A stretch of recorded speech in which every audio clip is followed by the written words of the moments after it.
Okay, so this machine here actually has three menus, A, B, and C. And right now we're in A. But I'll just kind of go over the controls here and kind of the basic stuff. This is your E-stop.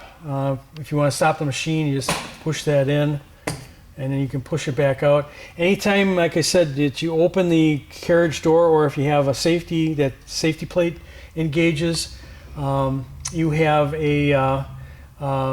to reset the machine. And you can see that there's this dial here.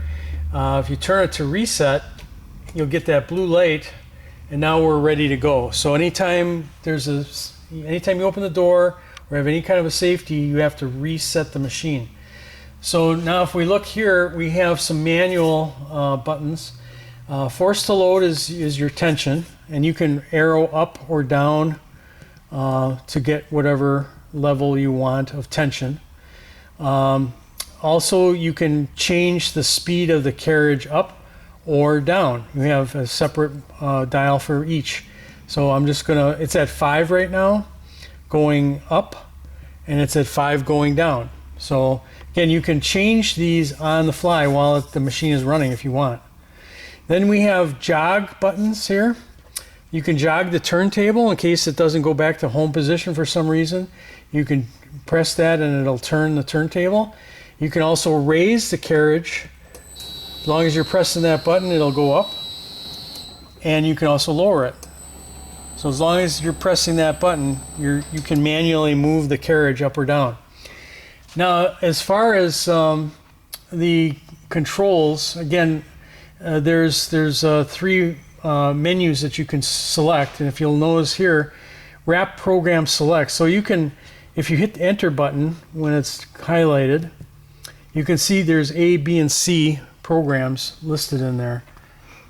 So you can arrow up or down to select whatever program you want. So you can select a program to wrap your loads differently. If you have to put more wrap on some loads than others, you can do that. It allows you to go in and set a program for that. But what we're going to do is we're going to stay in program A. I'm just going to hit the enter button. Program A is selected. Now what I can do is I can go down here. I can arrow down to machine settings, and I'm going to hit enter. Now it's going to ask me if I want to stay in program A, and I'm going to say yes. Okay, now here you have some selections. Wrap count settings. So basically what this is if I hit enter, you can select how many wraps you want on the top and how many you want on the bottom. Right now it's set up for 2 and 2, but if I wanted to change that, I can hit one of these plus or minus buttons to increase or decrease the value.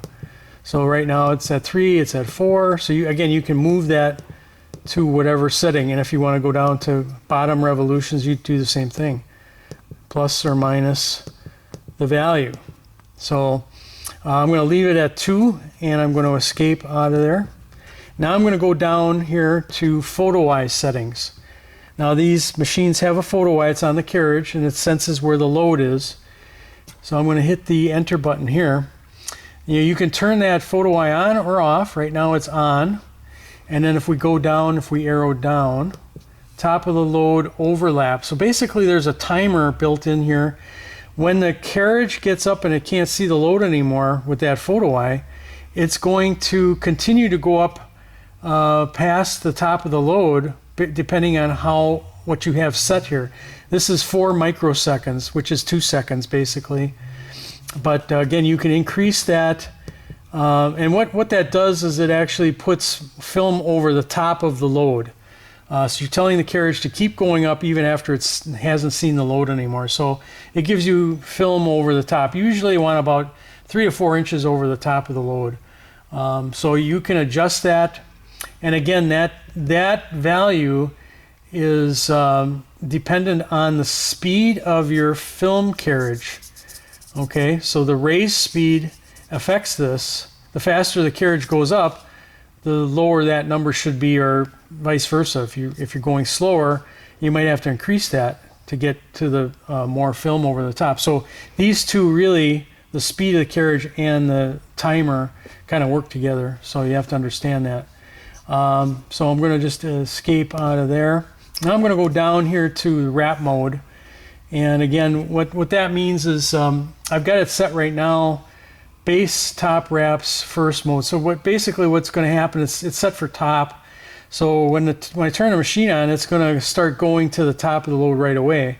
Some people want to wrap the bottom of the load first, but most people want to wrap the top of the load first because a lot of times the load will be the most unstable part of a pallet load is the top of the load. You want that to be wrapped right away. So if you have a light load or unstable load, you don't want the stuff on the top to fly off when the turntable gets up to full speed. So normally people will just leave it at top. Some people will just want to wrap it up they just want it to go up and stop, and hardly anybody uses that. It's off right now. But if you wanted to apply less film, you would select that, and the film carriage would just go to the top and stop. So it puts less film on there. Now if we look down here, slow start revolutions. So again, if you have an unstable load, you may want to have the turntable go slower for a number of revolutions so that it doesn't go up to full speed. The turntable will always start slow until it gets to a point where it's like a timer in the machine, and then it'll go up to full speed. So if you want to bypass that, so again light items don't fly off the top when it goes to full speed, you can increase that to give the carriage time to get up to the top and wrap part of that load. Okay, so that's what that, it's kind of again a timer. So I'm going to leave it at 2 there. I'm going to escape and go down here. Film force again is this, it's force to load, but what we're doing here is you have the ability with this machine to turn off or bypass the force to load at the bottom of the load. So sometimes loads will have your load will be set in from the edge of the pallet. Let's say you're doing barrels or some other product that doesn't go to the edge of the pallet. You don't want the film to tear on the pallet itself, so you can actually, with this machine, you can reduce the film tension at the bottom of the load so that you're basically laying a layer of film on the pallet itself so it doesn't get torn.